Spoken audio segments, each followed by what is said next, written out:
Hello friends, welcome back to study 97।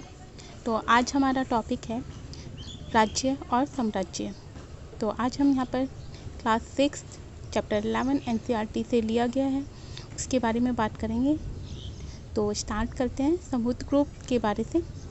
तो समुद्रगुप्त के बारे में हमें कहाँ से पता चलता है?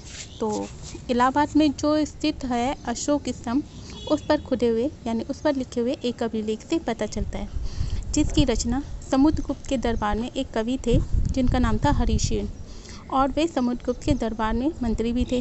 हरिसेन द्वारा लिखे एक काव्य से हमें इसके बारे में पता चलता है। यह एक विशेष प्रकार का अभिलेख है जिसमें प्रशस्ति यानी प्रशस्ति में तो होता है प्रशंसा करना। यह एक संस्कृत का शब्द है। प्रशस्तियाँ लिखने का प्रचलन बहुत पहले से था, परंतु गुप्त काल में इनका महत्व और ज़्यादा बढ़ गया।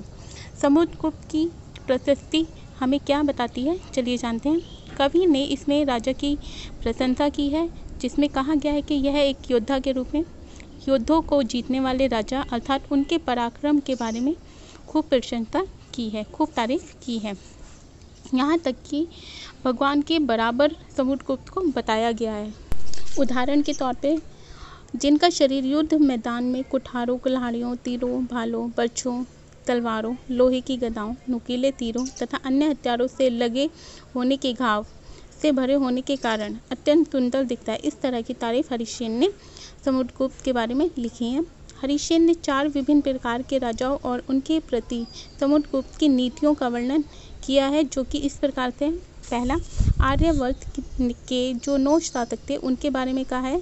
समुद्रगुप्त ने उन्हें हराकर उनके राज्य को अपने साम्राज्य में मिला लिया था, जो कि कन्नौज, प्रयाग, पाटलिपुत्र, नालंदा के शासक थे। दूसरी जो बात की है, इसके बाद दक्षिणापथ के 12 शासक के बारे में की है। इन सब ने हार जाने पर समुद्रगुप्त के सामने अपना समर्पण कर दिया, लेकिन समुद्रगुप्त ने उन्हें फिर से शासन करने की अनुमति प्रदान की। तीसरी बात करें तो असम, तटीय बंगाल, नेपाल और उत्तर पश्चिम के बारे में की है, जिनके कई गण और संघ समुद्रगुप्त के लिए उपहार लाते थे, उनकी आज्ञाओं का पालन करते थे और दरबार में ज़्यादातर उपस्थित रहा करते। संघ और गण के बारे में मैंने पहले वीडियो में बताया है, आप जाकर पहले वीडियो चेक कर सकते हैं। संभव है कि कुषाण तथा शक वंश के शासक जो थे और श्रीलंका के कुछ शासक, उन्होंने समुद्रगुप्त की अधीनता स्वीकार की होगी और अपनी पुत्रियों का विवाह उससे करवाया था। समुद्रगुप्त के कुछ अन्य गुणों के बारे में भी व्याख्या की है, जैसे कि सिक्कों पर दिखाया गया है। उस समय के सिक्कों पर उसको शो किया जाता था, उसकी तारीफ़ों को। फॉर एग्जाम्पल, सिक्कों पर उनकी वीणा बजाते हुए दिखाया गया है। बात करते हैं वंशावलियाँ की। तो वंशावलियाँ क्या होता है? एक ही वंश के जो होते हैं पीढ़ी दर पीढ़ी, जैसे कि बेटा, उसका बेटा या फिर दादा पोते, तो ये सब कहलाती हैं वंशावलियाँ। अधिकांश परिस्थितियाँ शासकों के पूर्वजों के बारे में भी बताती हैं। परिस्थितियाँ मीन्स क्या होता है, ये मैं आपको अभी बता चुकी हूँ, अभी हमने चैप्टर में पढ़ा है। तो परिस्थितियाँ मीन्स होता है तारीफ़ करना, किसी के बारे में प्रशंसा करना। और चलो थोड़ा सा चैप्टर से बाहर निकलकर अलग से कुछ बताती हूँ गुप्त वंश के बारे में। गुप्त साम्राज्य में श्रीगुप्त जो थे वो पहले शासक थे, और उसके बाद उनका बेटा घटोत्कच गुप्त वंश का शासक बना।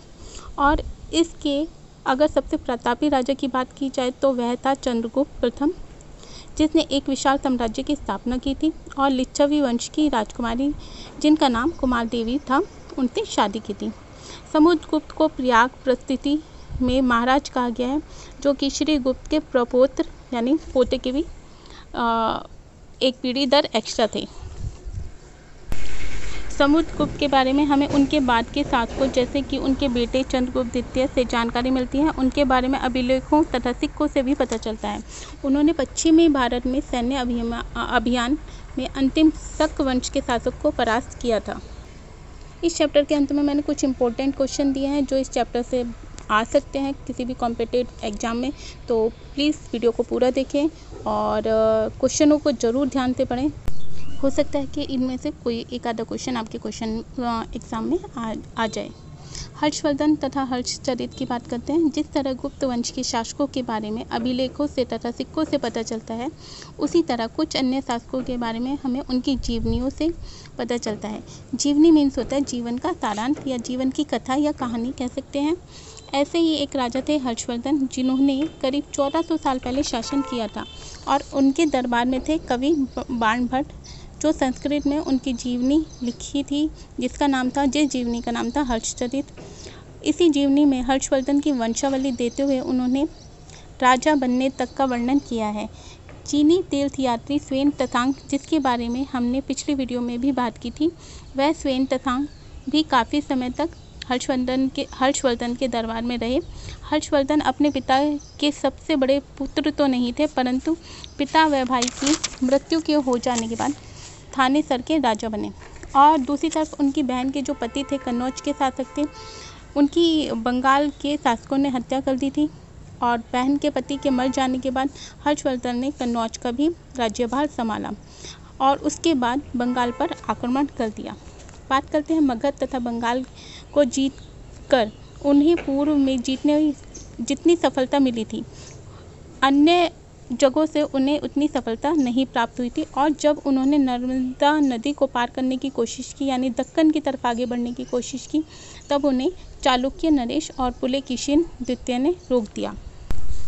पल्लव, चालुक्य और पुलकेशिन द्वितीय की परिस्थितियाँ। इस काल में पल्लव और चालुक्य दक्षिण भारत के सबसे महत्वपूर्ण राजवंश में थे। पल्लव का राज्य उनकी राजधानी जो थी कांचीपुरम, वहाँ से लेकर कावेरी नदी के डेल्टा तक फैला हुआ था, जबकि चालुक्य का जो राज्य था वो कृष्णा नदी से लेकर तुंगभद्रा नदी तक फैला हुआ था। चालुक्यों की राजधानी ऐहोल थी। यह एक प्रमुख व्यापारिक केंद्र भी था। धीरे धीरे यह एक धार्मिक केंद्र भी बन गया, जहाँ पर बहुत से मंदिर बनाए गए। पल्लव और चालुक्य एक दूसरे की सीमाओं के अतिक्रमण थे। अतिक्रमण का मतलब होता है अपनी मर्यादा का उल्लंघन या दुरुपयोग करना। मुख्य रूप से उन राजधानियों को निशाना बनाया जाता था जो कि समृद्ध शहर होते थे। चालुक्यों के सबसे प्रसिद्ध राजा थे पुलकेशिन द्वितीय। इनके बारे में हमें उनके दरबारी कवि, जिनका नाम था रविकीर्ति, उनसे पता चलता है और उनकी पुस्तक से पता चलता है। उनकी पुस्तक जो थी उनके पूर्वजों के बारे में, खासतौर से पिछली 4 पीढ़ियों के बारे में बताती है। रविकीर्ति के अनुसार उन्होंने पूर्व और पश्चिम दोनों समुद्र तटों इलाकों में अपने अभियान चलाए थे। इसके अलावा उन्होंने हर्षवर्धन को भी आगे बढ़ने से रोका था।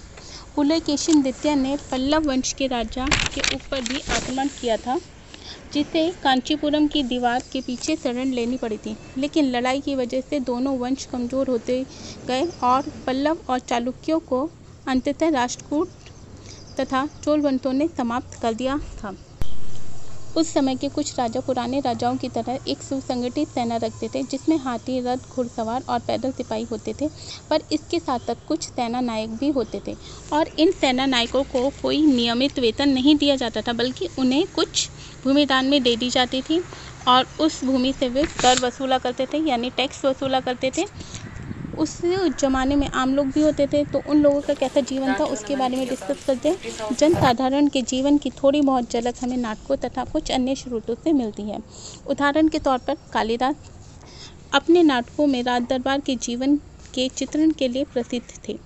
इन नाटकों में एक रोचक बात यह है कि राजा और अधिकांश ब्राह्मण जो थे वो संस्कृत बोला करते थे, बोलते हुए उन्हें दिखाया गया है, जबकि जो अन्य लोग होते थे और महिलाएं होती थी उन्हें प्राकृत बोलते हुए दिखाया गया है। कालिदास का सबसे प्रसिद्ध नाटक कौन सा है? तो वह है अभिज्ञान शाकुंतलम। दुष्यंत नामक एक राजा और शकुंतला नाम की एक युवती की प्रेम कहानी है। इसमें दर्शाया गया है कि इस नाटक में एक गरीब मछुआरे के साथ राज कर्मचारी जो दुर्व्यवहार करते हैं उसके बारे में इसमें बताया गया है। मछुआरे की कहानी कुछ इस प्रकार से, चलिए जानते हैं। कुछ इंटरेस्टिंग सा भी होना चाहिए स्टडी के बीच में, तो स्टार्ट करते हैं। राजा ने एक कीमती अंगूठी शकुंतला को भेंट दी थी, यानी गिफ्ट के तौर पर दी थी। दुर्घटनावश वो रानी से यानी शकुंतला से हो जाती है और कैसे होती है, उसे एक मछली निकल जाती है और वह मछली द्वारा मछुआरे के पास किसी तरह पहुंच जाती है। जब यह अंगूठी मछुआरे को मिलती है तो वो अंगूठी लेकर राजमहल पहुंचता है, लेकिन जो उसके द्वारपाल थे उन्होंने इसे चोरी का आरोप लगा दिया। उल्टा एक तो वो लेके पहुंचा, दूसरा उसे चोरी का आरोप लगा दिया और उसके साथ दुर्व्यवहार भी किया। किंतु जब राजा को इस बात का पता चला कि वह अंगूठी लेकर आया है और उसे अंगूठी मिल गई तो राजा बहुत खुश हुआ और इनाम के तौर पर उसे कुछ गिफ्ट भी दिया। दूसरी तरफ द्वारपाल मछुआरे से इनाम का कुछ हिस्सा हड़पने की सोचते रहे और उसके साथ दुर्व्यवहार करते रहे। मरुभूमि मीन्स होता है मरुस्थल। मरुभूमि होते हुए भी सदियों से अरब में यातायात का एक बड़ा केंद्र था।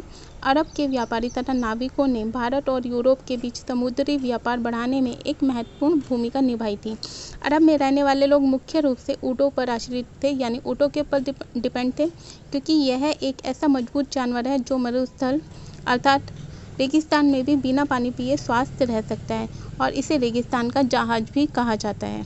तो इस चैप्टर से कुछ जुड़े हुए महत्वपूर्ण प्रश्न के बारे में डिस्कस कर लेते हैं कि किस तरह के क्वेश्चन एग्ज़ाम में पूछे जा सकते हैं। तो चलिए स्टार्ट करते हैं। हरिश्चंद्र किसका दरबारी था या कवि था? तो आंसर होगा समुद्रगुप्त। दूसरा है अशोक का स्तंभ कहाँ पर स्थित है? तो अशोक का स्तंभ है इलाहाबाद में।